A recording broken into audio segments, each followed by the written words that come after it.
tous et à tous et bienvenue dans cette nouvelle capsule sur la suite du projet du mois de janvier sur l'accompagnement de l'enfant dans la matière.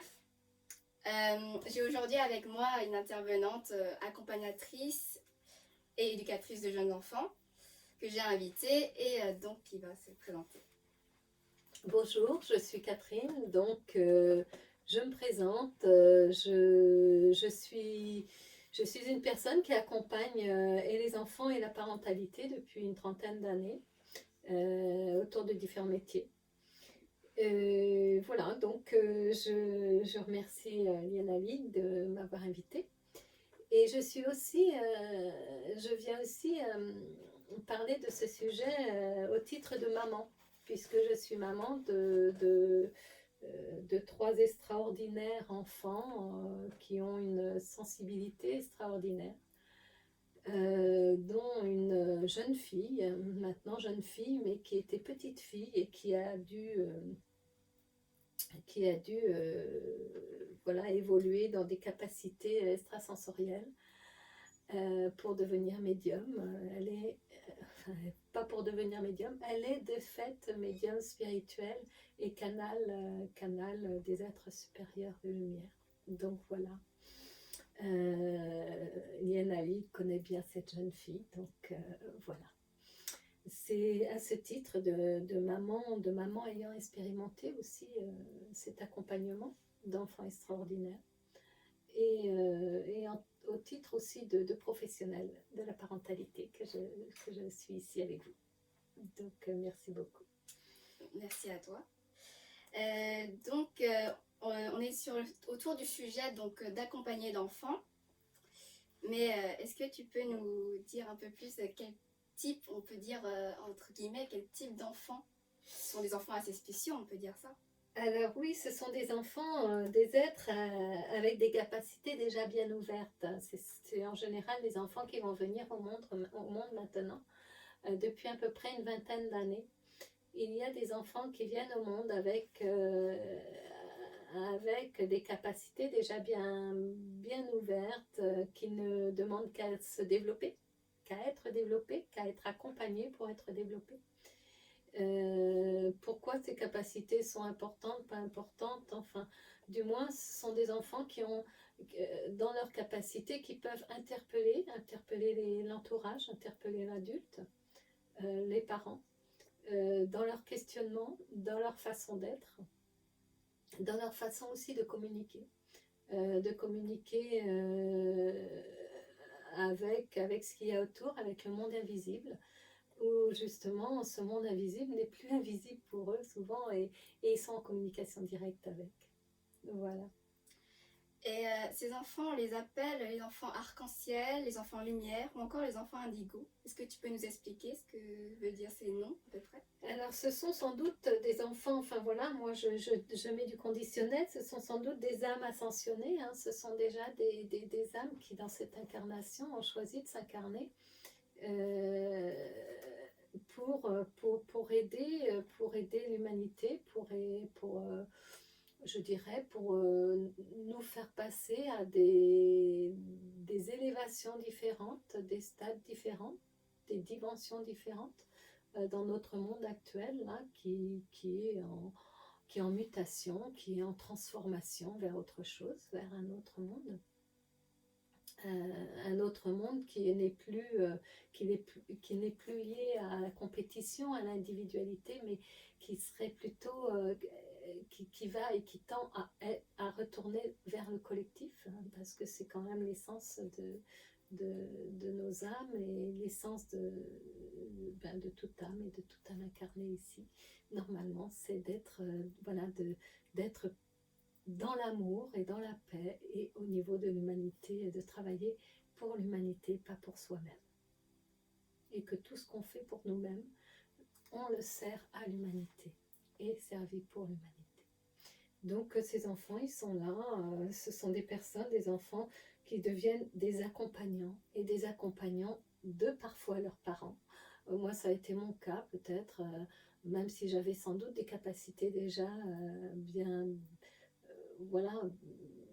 ouvertes dues à des traumas, à des émis des expérimentations de mort imminente qui ont pu ouvrir, ou peut-être, enfin en tout cas, me mettre dans des dimensions qui étaient différentes. Les enfants deviennent nos accompagnants, ces enfants ont une perception, des questionnements, des interrogations et nous interrogent de façon à ce que nous aussi nous nous mettons au travail vers justement cette communication très très intériorisée. Donc de nous intérioriser vers notre centre, vers notre âme, de façon à pouvoir communiquer avec tout ce monde qui nous entoure. Et donc, ces enfants sont les créateurs et les bâtisseurs de demain. Ils vont accompagner l'humanité, bien sûr, mais ils ont besoin eux-mêmes d'être accompagnés. Oui. Et comment les parents, eux, dans leur position, peuvent accompagner l'enfant dans la matière, dans ses capacités, dans ce qu'il peut voir. C'est vrai que les parents sont accompagnés par leur enfant vers le spirituel, et que chaque parent-enfant, je dirais, peuvent s'élever et évoluer ensemble sur le chemin. Et pour ça, nous avons besoin, nous, en tant que parents, peut-être d'être nous-mêmes un petit peu plus au clair avec ce qu'est le monde invisible, le monde de matière, l'âme, enfin tout ce qui est du spirituel. D'être aussi, de se dire que comme tous les enfants, que ce soit ces enfants qui arrivent maintenant avec un peu plus de capacité, je dirais, ouverte, parce que tous les enfants et toutes les personnes ont ces capacités, c'est de toute façon de les écouter, de les rassurer de ce qu'ils voient, de les écouter de ce qu'ils voient, de les faire dessiner, de les faire créer, de les protéger des doutes qu'ils peuvent avoir, des peurs aussi qu'ils peuvent avoir, peut-être aussi des autres et des conseils des autres, alors qui pourraient les malmener. Ils ont besoin d'être accompagnés dans leur capacité, mais dans la confiance à se faire, dans la confiance qu'on leur fait aussi. De ne pas mettre en doute ce qu'ils voient, ce qu'ils perçoivent, ce qu'ils entendent, et ce qu'ils ressentent. Moi, j'ai pu accompagner une petite fille, 6-7 ans, 7 ans, 8 ans, petit à petit, avec des choses qui s'ouvraient. Eh bien, c'était ok, et puis c'était surtout pas jugeant, sans jugement. Sans jugement de c'est vrai, pas vrai, est-ce que cet enfant est vraiment normal ou pas normal, je sais pas, la normalité c'est qu'elle est, cet enfant est totalement normal, si on peut parler de normalité psychique. Après, c'est aussi dans des normes calquées sur une société qui peut-être de plus en plus va devenir une normalité. Ces enfants qui vont être éveillés, qu'on peut appeler éveillés, avec ces capacités ouvertes extrasensorielles, vont devenir sans doute une normalité dans les années à venir, les décennies à venir. Qu'est-ce que je pourrais dire? C'est mettre en tout cas notre écoute de parents et nous ouvrir nous au monde invisible. Voilà. On a une grande croyance, une grande croyance qu'il n'y a que la matière qui existe, qu'il n'y a que ce que l'on voit qui existe. Saint Thomas qui disait qu'on pouvait croire que ce qu'on voyait. Ben non, ben non. Il y a aussi un monde fait d'énergie qui est autour de nous, qui est ce monde invisible, qu'on n'a pas à avoir peur parce que on a des amis du monde invisible qui nous veulent que du bien, n'est-ce pas? Et au même titre qu'il y a de la matière qui est plutôt, sans nous vouloir vraiment, vraiment du bien, voilà, dans tout le monde invisible, il y a tout aussi, et puis dans le monde visible, il y a tout aussi. Et puis, on peut dire que ce monde invisible, il fait il fait partie de notre vie quotidienne, plus qu'on pourrait le penser, puisque c'est un monde fait d'énergie, et puis on sait que tout ce qui est matière est énergie. Tout ce qui est matière est énergie, en effet. Et ça s'est révélé dans la matière, mais, mais c'est vrai que dans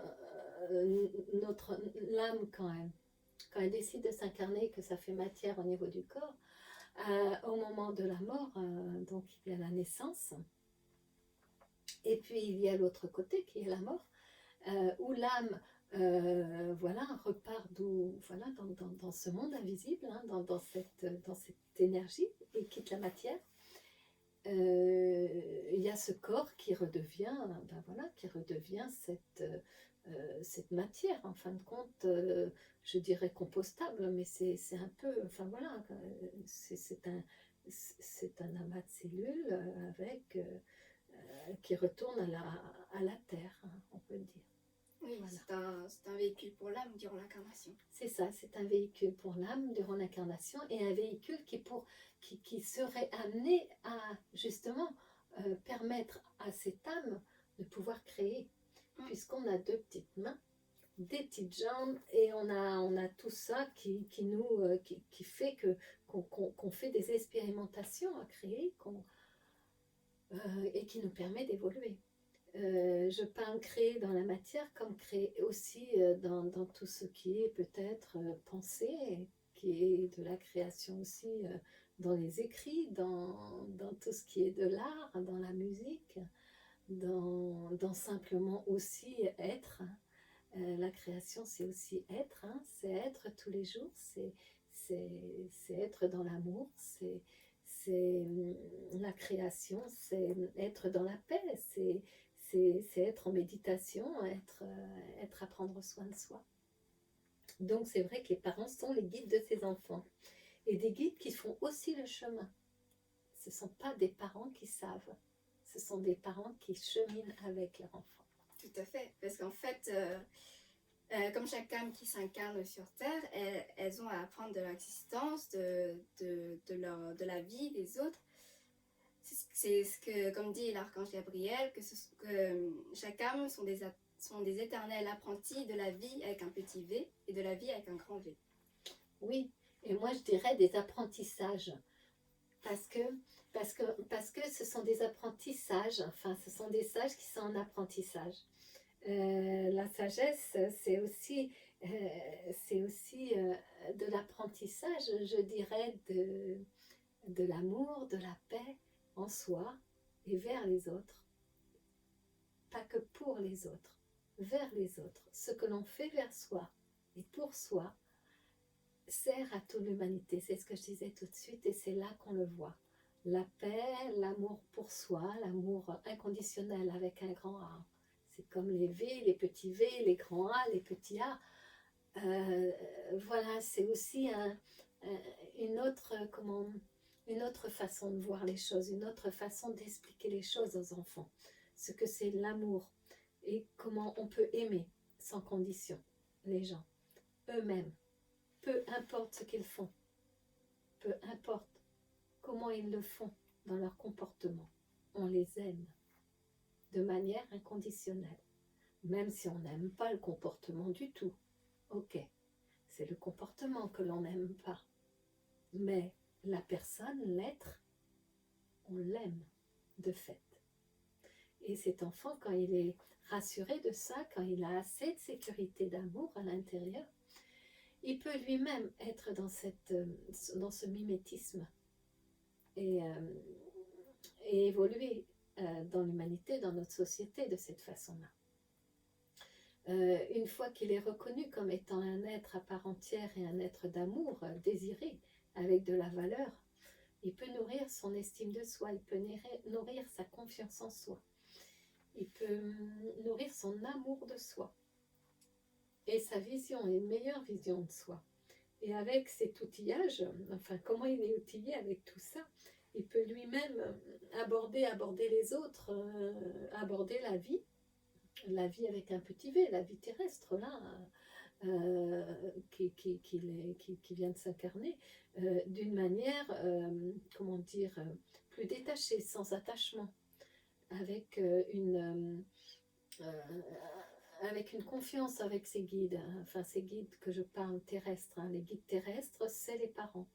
Guide terrestre, c'est bien les parents. Après, il y a bien les guides spirituels qui sont autres et qui sont dans le monde invisible. Mais moi, je parle de ces guides terrestres au niveau de comment ils peuvent accompagner l'enfant en faisant fréquenter peut-être la nature, même sûrement la nature, le respect de cette nature, de la faune, de la flore, des végétaux, des animaux, de tout ce qui nous entoure. Se respecter soi, c'est respecter aussi tout ce qui nous entoure. Au niveau de l'alimentation, alors l'alimentation, manger moins de viande, remercier cette viande qu'on peut manger qui est quand même, je dirais pas sacrifiée, mais comment dire, qui a donné sa vie terrestre pour nous nourrir. Ce qui n'est pas, voilà, c'est une autre vision de voir les choses, je pense, voilà, de manière bienveillante, de manière bienfaisante. Je dirais bienveillante dans le sens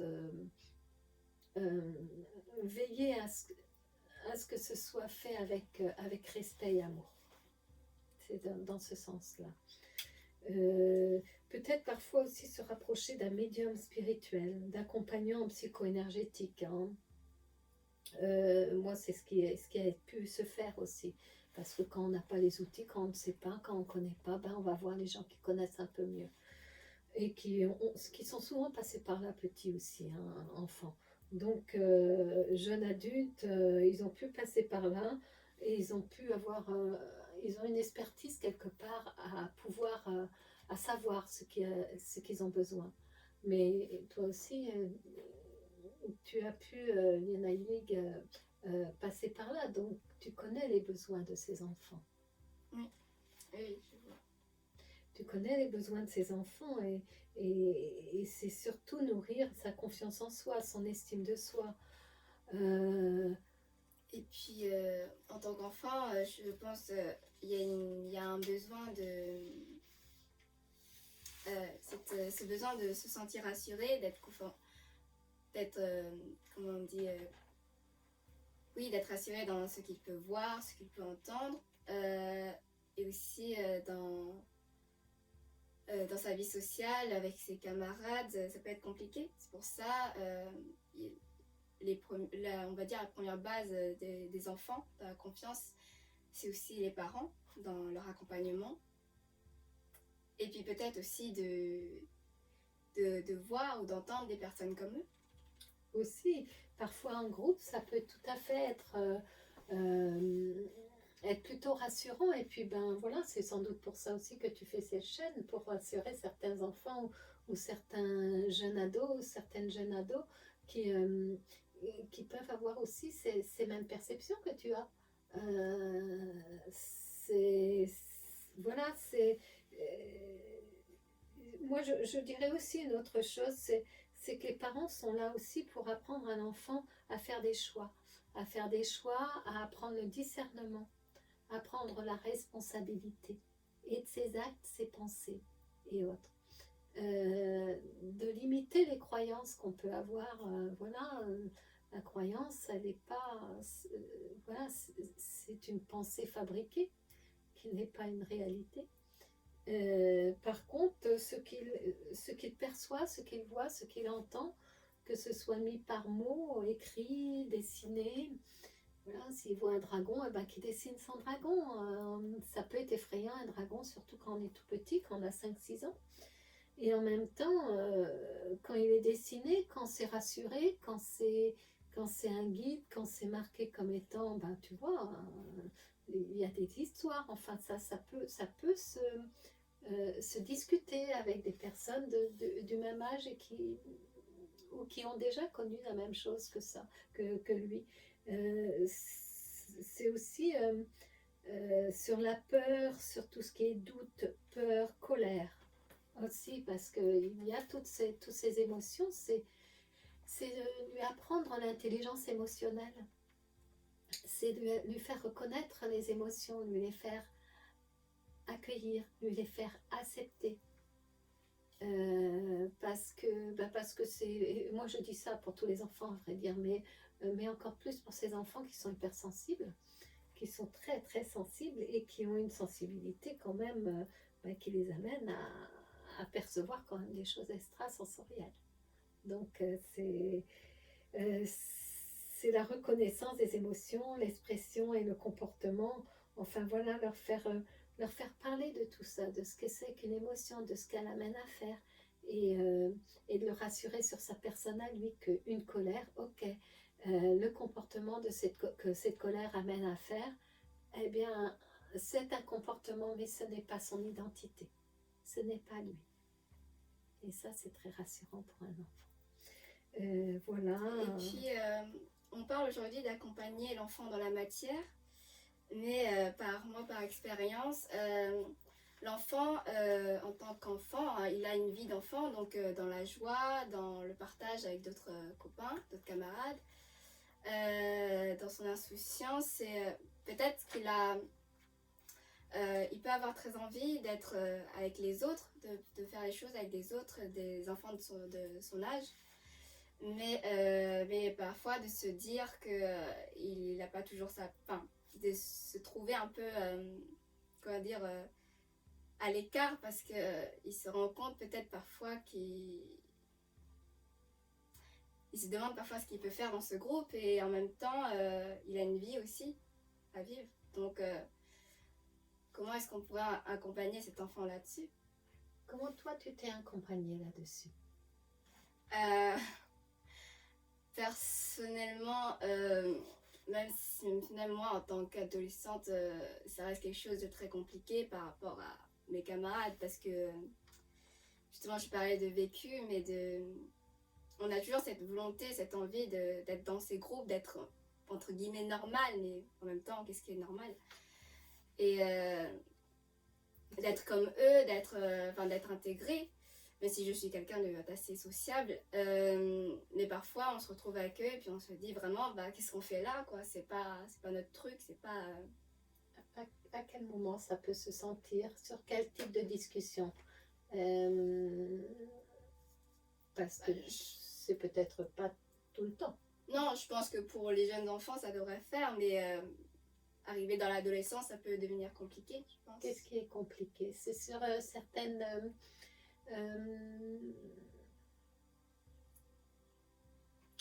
réactions de l'adolescence?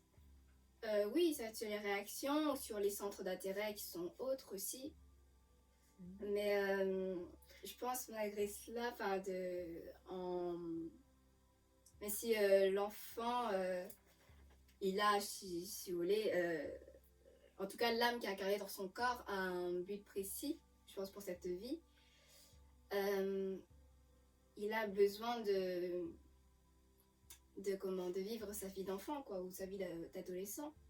Enfin, moi personnellement j'ai eu la chance de me reconnecter à la joie et de pouvoir retrouver tout ça, de continuer à vivre ma vie si on veut. Et même aujourd'hui avec certains de mes camarades où ça passe assez bien, mais ça peut être compliqué quand les autres ne partagent pas toujours notre vision du monde. Mais je pense que se connecter à la joie est essentiel en fin de compte. L'enfant tout petit est de fait joyeux, et de fait l'âme est joyeuse, hein, et de fait connecté à la joie. Ce qu'il perd petit à petit, cette connexion, parce qu'il y a des injonctions parentales, des injonctions sociétales, des injonctions aussi au niveau de l'école. Beaucoup de mal-être peuvent se mettre en place, beaucoup d'angoisse, beaucoup de peur et autres, qui fait que l'essentiel de ces deux émotions que sont l'amour et la joie, enfin surtout la joie, eh bien, on pense qu'elle n'a plus sa place. En tout cas, l'enfant n'arrive plus vers 9, 10 ans, 8 ans, 9 ans, 10 ans, n'arrive plus à se reconnecter à cette joie. Je crois qu'il est essentiel, nous en tant que parents, justement, de les faire reconnecter à cette joie, parce que c'est vrai que beaucoup d'adolescents n'ont pas.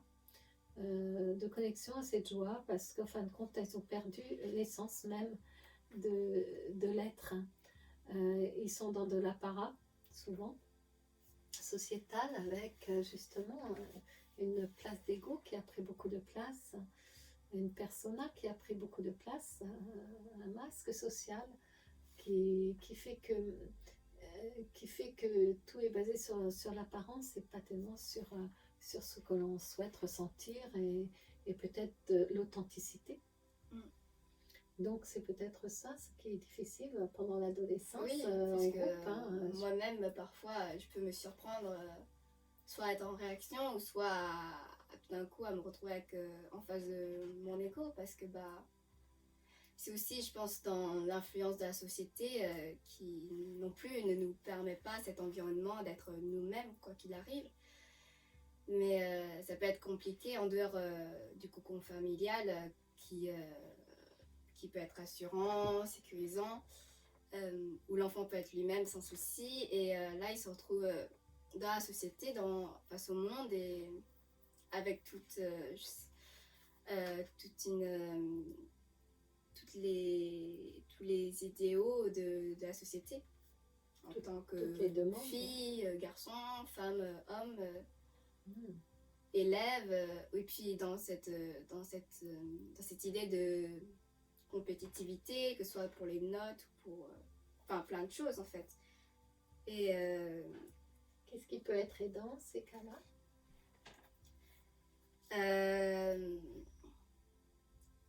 Qu'est-ce qui pourrait être aidant? Qu'est-ce qui a pu t'aider? Toi? Je pense c'est là où les parents jouent un rôle très important. C'est vraiment dans ce rôle qu'ils ont de mettre en confiance l'enfant. Et moi, c'est ce qui m'a beaucoup aidée, c'est cette confiance que j'ai en mes parents, en toutes les personnes qui m'accompagnent aussi. Et je leur fais confiance, ils me font confiance. Et c'est aussi dans comment ils m'ont aidée comment dire, de toujours avoir confiance en moi, de rester moi-même quoi qu'il arrive, parce que c'est ce qu'il y a de plus magnifique, d'être soi-même.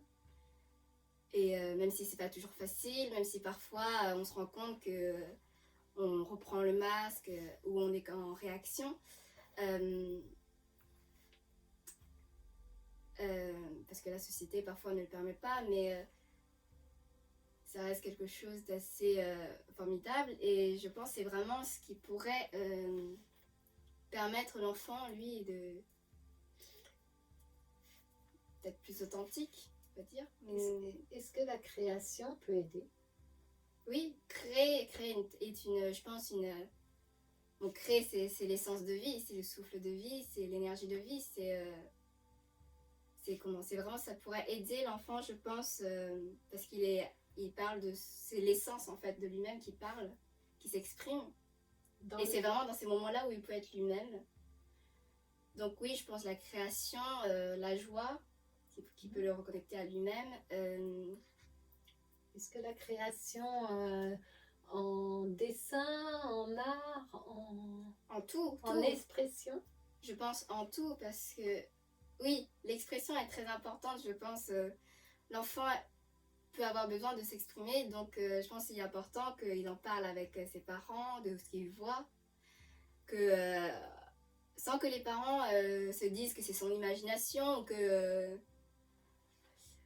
c'est bien, il invente des histoires pour jouer. Non, je pense que c'est l'archange Gabriel qui dit que l'enfant il change, il n'est pas un être ignorant, quoi. Et l'adulte, il change un peu son regard dessus, parce que l'enfant a vraiment besoin d'être pris au sérieux, comme une personne d'égal à égal, et de parler avec lui, de le faire exprimer tout ce qu'il voit, tout ce qu'il entend, tout ce qu'il ressent, d'en échanger avec lui, d'en discuter. Et c'est une première façon, je pense, de le mettre en assurance, en confiance en lui. Il y a un beau texte, moi, que j'ai pu, il y a 30 ans, 29 ans, découvrir Enfin, je l'avais déjà lu, mais je crois qu'il m'a plus percuté il y a 29 ans. C'est le texte de Khalil Gibran sur le prophète qui parle. Une mère demande, une mère lui demande qu'est-ce qu'il a à dire sur les enfants. Et il parle de ce qu'est l'enfant.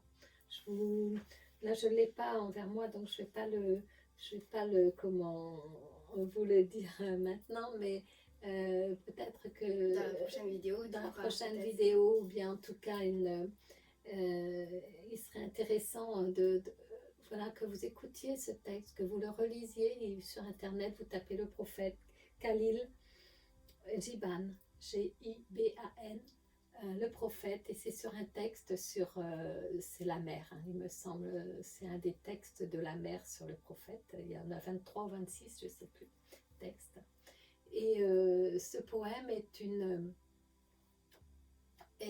tout à fait ce qu'est un enfant. Donc, moi, quand je l'ai découvert dans la salle d'attente d'un pédiatre pour mon premier enfant, là, je me suis dit, waouh, c'est ça, quoi. Je suis cette mère-là, et c'est cet enfant-là, et j'ai été cet enfant-là. Donc, c'est de se rappeler le pourquoi on est là, comment on est là, et qu'est-ce qu'on vient expérimenter là, et que les parents ne sont que guides de tout ça, et qu'ils ne nous appartiennent pas, nos enfants. C'est l'attachement est quelque chose qui n'est pas du tout de l'amour. Le détachement est permettre à l'individu de pouvoir évoluer vers ce qu'il est vraiment. L'attachement n'est utile que dans les, disons, deux premières années, mais en tout cas la première année sûrement. Parce que cet attachement permet la sécurité intérieure. Elle permet la réassurance, elle permet l'amour, elle permet la reconnaissance pour l'enfant. Et donc, elle permet de l'outiller pour pouvoir aller s'ouvrir au monde, découvrir le monde. Après, cet attachement, cet état fusionnel doit défusionner. Comme dans un couple, il y a l'état de fusion et une défusion. Parce qu'on n'est pas l'autre, on est soi. On est cet être qu'on est. C'est je suis. Je ne suis pas plombier, je ne suis pas truc, je suis. Nous ne sommes pas ce que nous faisons. Nous ne sommes pas ce que nous faisons, nous sommes ce que nous sommes. Nous sommes. Je suis. Donc, une autre petite chose que j'aimerais peut-être ajouter, ce serait la nécessité de parler de la mort, de parler vrai, de parler vrai. Parler vrai simplement de la mort, tout simplement. Dolto disait, Françoise Dolto, psychanalyste, disait que même au tout petit bébé, hein, celui qui vient de naître, hein, même à l'intérieur du ventre de toute façon, c'est de lui parler vrai, parce que l'âme entend. Ok, au-delà des mots, l'âme entend. Elle entend l'émotion, elle entend l'amour, elle entend le respect, elle entend tout ça. Elle entend la réassurance aussi. Elle entend la bienveillance. Parler de la mort nécessaire, très nécessaire, dans le sens où un enfant ne peut pas être encombré avec l'émotion des adultes sans comprendre que lui, il est aussi impliqué dans ces émotions-là. Et on a à en faire quelque chose de ces émotions-là. Elles doivent être parlées, elles doivent être échangées, elles doivent être parfois, comment on dit, mises à l'écrit, mises en dessin, mises en tout cas à l'extérieur de soi. Elles doivent être exprimées. Et peu importe l'âge, l'implication est émotionnelle. Et donc, nous engageons un échange ensemble. La psychogénéalogie aussi peut libérer très très tôt les enfants. Dans les blocages d'énergie, dans les lignées où il y a de la colère, où il y a des archétypes archétypes, c'est tout ce qui est énergie sociétale, énergie qui ont grossi, qui ont fait des nuages, en fin de compte, si on peut voilà, mettre ça en image, qui peuvent empêcher, qui peuvent engluer, qui peuvent empêcher de faire des choix, empêcher de prendre ses responsabilités sur ses choix, ses propres choix. Parce qu'il y a eu de l'injonction avant, parce qu'il y a eu de la loyauté, trop de loyauté, mais de la loyauté qui n'était pas, qui ne nous appartient pas celle qui fait partie d'une valeur, mais celle qui fait partie d'une obligation et d'une injonction. Les injonctions, eh bien voilà, il faut, je dois, tu dois, voilà, ça on oublie un peu en tant que parents, ce serait pas mal, et même on oublie totalement, ce serait pas mal, mais même envers nous, on oublie aussi ça envers nous, ces injonctions-là, parce qu'on est obligé de rien, on est obligé de rien. Lui apprendre aussi peut-être, ben voilà, qu'on est un tout, hein, tout le vivant là, toute cette planète, tout le vivant, ben on est un tout, on est une unité, on pourrait dire, une unité à l'intérieur de soi, une unité à l'extérieur. Un petit peu comme, moi j'aime bien cette image, comme si notre corps humain il a plein de cellules, mais plein de cellules. Hein. Eh bien l'univers il a plein de cellules et nous sommes ces cellules. On serait les cellules de l'univers, ce qui formerait une unité, dans l'unité. Nous sommes unité dans l'unité. Puis la seule différence, c'est que le corps a une limite de la matière, alors que l'univers, non, il est tout le temps en expansion. C'est ça. En évolution. Et c'est bien la notion de collectif voilà, qui se met en place là et qui est de faire pour le collectif, avec le collectif, et que ce que l'on fait pour nous est servi au collectif aussi. Que quand on se fait du mal, eh bien, on fait du mal à l'autre. Quand on se fait du bien, on fait du bien à l'autre. Voilà. Alors, on choisit vite, hein, quand même, de se faire quand même du bien. Enfin, du bien. Qu'on se verse de l'amour vers nous. Et on versera de l'amour vers l'autre.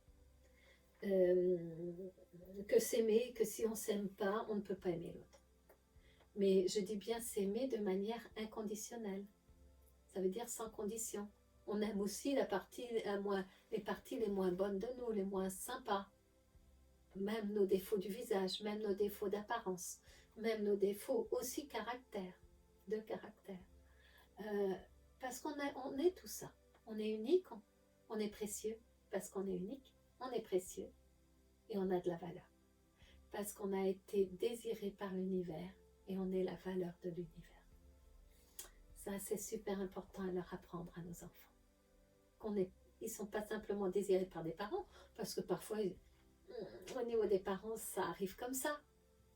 Mais par contre, quelque chose d'indiscutable, de non négociable, c'est qu'on est désiré par l'univers. Sans ça, on ne serait pas là. Voilà. Pour ma part, je souhaite rajouter quelque chose, je pense, très important, essentiel, qu'on peut parfois oublier très vite. C'est que là, on parle de l'accompagner l'enfant dans la matière, mais en tant qu'adulte, vous avez été aussi un jour enfant, donc votre partie adulte ne comprendra peut-être pas, mais votre partie enfant, en tout cas, elle comprendra et ça résonnera en elle, ce qu'on vient de dire ou ce qu'on dira dans notre vidéo. C'est que même si vous l'avez un peu oublié, tous les enfants en fait ont eu cette connexion à l'essence de soi, à tout ce grand tout qui nous entoure. Et même si vous ou ces enfants, ces grands enfants ont perdu le contact avec cette connexion-là, parce qu'on a tous été enfants en fait. Et ça, je pense que c'est important de le redire. Et que quand les enfants qui s'incarnent, en tout cas les âmes qui s'incarnent dans les corps d'enfants aujourd'hui, elles se présentent à nous, ou en tout cas à vous en tant que parents ou adultes, c'est qu'il y a une résonance, une résonance par rapport à votre enfant intérieur. Donc ils viennent s'adresser à votre enfant intérieur, ou en tout cas à l'âme qui, elle, entendra. Et que si c'est compliqué pour vous à ce moment-là, il y a toujours moyen d'aller travailler son enfant intérieur. Ça veut dire travailler son enfant intérieur, c'est d'aller le rencontrer, le retrouver, en prendre soin au quotidien, lui verser tout l'amour qu'il a droit, besoin, eu envie, pas reçu, enfin tout ça quoi. En prendre soin, être le bon parent pour son enfant intérieur d'abord. Et cette rencontre avec l'autre enfant, avec l'enfant que la vie nous a servi à accompagner, eh bien se fait de fait. Ça se fait de fait parce que c'est d'âme à âme, c'est d'enfant à enfant. Moi, en tant qu'éducatrice, c'est sans doute pour ça que j'ai choisi ce métier-là, parce qu'il était tellement simple, mais simple, d'être en relation avec un autre enfant. Parce qu'il n'y a pas d'ego chez l'enfant, enfin, il n'y a pas de persona, de masque. Il y a la joie, il y a être, il y a la spontanéité, et il y a de fait l'importance de l'autre. Insouciance, ouais, c'est ça. L'émerveillement, comment dire, l'autre est important de fait. L'autre camarade, l'autre est important, l'autre fait partie de lui. Enfin voilà, c'est comme ça. Et je parle de ça dans l'enfant qui va bien, qui n'est pas souffrant. Quand il est souffrant, forcément, il reste un petit peu en nous des enfants souffrants. Certains de nos périodes d'enfance peuvent avoir été souffrantes. Ces périodes-là, et cet enfant a pu souffrir, rester dans un, comment on peut appeler ça, comme faire un nœud à l'intérieur et rester bloqué dans sa souffrance. Alors il agit comme un petit fantôme et il se rappelle à nous dans des comportements complètement immatures. Quand on réagit à des choses, au lieu d'agir et de réfléchir et d'agir, nous réagissons. Et nous réagissons comme un tout petit. Nous réagissons comme un tout petit, ça veut dire comme cet enfant blessé qui pourrait, je sais pas moi, voler dans l'art à l'autre, quoi, simplement, alors que bon, il y a simplement de la parole et c'est pas mal aussi. Et qu'il y a aussi le pas de côté, de s'observer et d'observer qu'est-ce qui se passe là. Donc je trouve très très très important d'aller voir d'aller voir ce qui se passe à l'intérieur de nous, pour nous faire grandir, simplement pour être plus en action, en agir et pas en réagir. Voilà, donc peut-être aussi travailler sur ce qu'est la relation, sur ce qu'est les rôles qu'on prend dans la relation, tels que le rôle de victime, de sauveur, de persécuté, de persécuteur, enfin, du triangle de Karpman, ce triangle de la relation un petit peu compliqué, difficile, et qu'on voit tout autour de nous. Et nous-mêmes avec nos enfants, c'est quand même assez compliqué en ces cas-là. Peut-être d'aller voir qu'il y a des outils tels que les 5 accords Toltec de Don Miguel Ruiz, qui sont des outils d'aide à la communication envers nous-mêmes, à notre hygiène de conscience, de notre hygiène d'amour à l'intérieur et de relations saines. Peut-être aller voir aussi toutes les vidéos de Thomas d'Ansembourg, et ses écrits et ses conférences qui, sur la communication, on apprend beaucoup, sur la communication non violente notamment, et aussi de comprendre qu'est-ce qui se passe là avec nous-mêmes, avec l'autre. Enfin voilà, qu'est-ce qui a besoin d'être nourri, rassuré. Voilà, ces choses-là. Et puis notre responsabilité à prendre soin de nous. Je le rappelle, c'est de notre responsabilité. Expliquer très tôt à l'enfant, et s'il voit qu'on le fait pour nous, il le fera pour lui-même, et on lui apprendra à le faire pour lui-même, il le fera. Lui expliquer très tôt ce qu'est la matière, ce qu'est l'énergie. Voilà, on est matière, ok, mais à l'intérieur de toi il y a de l'énergie. Alors comment on entretient? C'est pas une petite flamme, d'accord? Petite flamme, c'est trop petit. c'est vraiment de faire grandir ce feu intérieur qui est le feu de créativité. Le feu, c'est pas de la colère, c'est le feu de créativité, c'est le feu du mouvement. C'est la puissance de vie, la force de vie, la puissance de vie. C'est être dans sa force. Et quand on est dans sa force, on est inébranlable. C'est ce qu'on appelle le charisme, de toute façon, ou le rayonnement. Se retrouver ensemble, donc oui, en groupe, faire dessiner, faire parler, créer ensemble, en famille, hors famille, entre jeunes, entre parents. J'encourage la communication sous toutes ses formes. Voilà. Donc à partir du moment qu'il y a la communication, je pense que déjà, on a fait déjà une grande les méditations, apprendre à méditer soi, à faire méditer l'enfant et méditer ensemble, en musique, sans musique. Il n'y a pas besoin d'apprendre à méditer, il y a juste besoin de se poser, de s'aimer et de faire un retour vers soi, parce que notre maison, elle est là.